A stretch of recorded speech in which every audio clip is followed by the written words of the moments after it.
Well, welcome back to Base Sunday. Our next guest is mighty popular these days. The downswing in our economy has left a lot of people homeless, unable to pay their mortgages.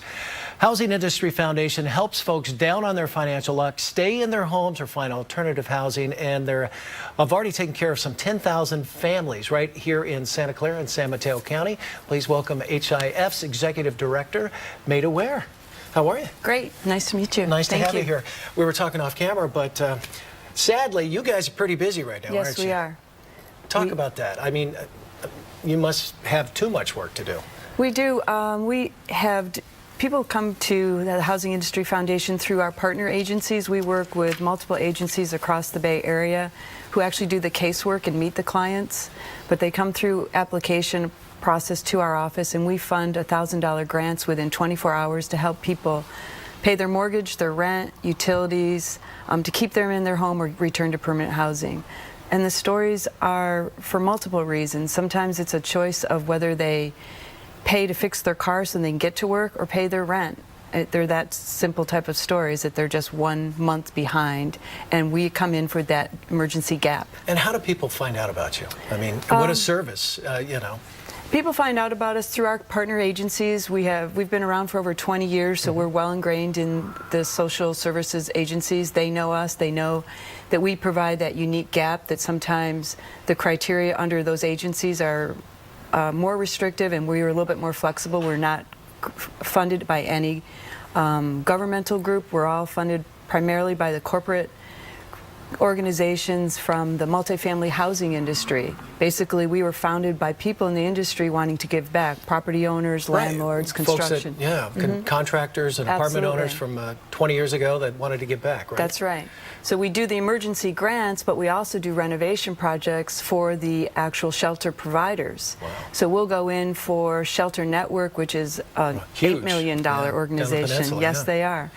And we did a $20,000 project at one of their apartment buildings, because basically that's who funds us. I've seen their work. They're an amazing. They are amazing. We fund 8 grants to their clients as well, but we did a $20,000 worth of work for $500. So you might actually, someone that's down on their luck, maybe doesn't even own a home but needs some shelter, you're going to help these folks out as well, right? Yep.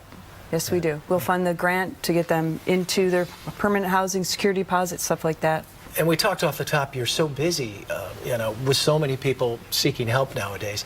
How do you say yay or nay, or do you say nay to some folks? Is it just on need and we do say no. We have to turn people away every month because we run out of funds. Yeah. We're a small organization, less than $1 million, but in the last couple of years we've actually increased our revenues over $300,000, and we just keep connecting to people in the industry and who support what we do, because we're very unique that we work behind the scenes with these other agencies. Envision, Shelter Network, Salvation Army. We're a small organization in comparison, but we come in and make huge impact for them.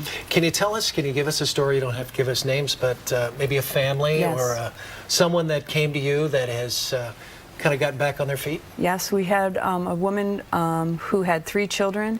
She was an admin support to a sales representative company. Unfortunately, their hours were reduced because of lack of work.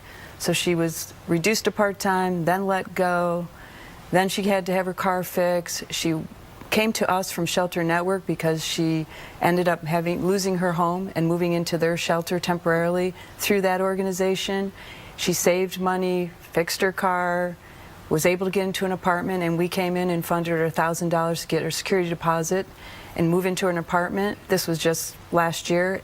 I met this woman and her 3 daughters, polite, mannered, well-raised 3 girls. And I bet grateful. And jumping up and down, excited to pay her rent. Yeah. She was blown away, and it's amazing. I mean, it comes down to the basics now, yes, really. It does. You know, you need shelter, you need a little food, and a little help. Yes, we do. Well, let's talk about help. How do you get funded? I suppose through corporate and through a lot of very nice people out there. How does that work, and do you need help? How do people want to work with you? Yes, we absolutely need help. We need help, and we are funded by people who want to understand our mission, that we want to put people back in their homes. Because we are a small staff, it's just myself and a 2-staff office, We fund the grants. We work with the caseworkers of the agencies. So our overhead is fully funded by our board of directors. So all donations that come in are 100% go back to our 2 programs. So you know that your dollar given is 100% back out the door, if not leveraged in our renovation projects. Since our inception, we've done 74 renovation projects with 49 different nonprofits. Wow. With $1 million cash and a $1.3 million all in kind. See, you didn't even need your papers, I did know, you? I did not. She was driving her. I got to keep my numbers up. Well, man, we wish you all the best. Pleasure. Thank you so very much for much. coming in. Have a great holiday. Appreciate it. You too. If you'd like more information about the Housing Industry Foundation, go to hifinfo.org. More Bay Sunday coming up right after this quick break. Stay with us.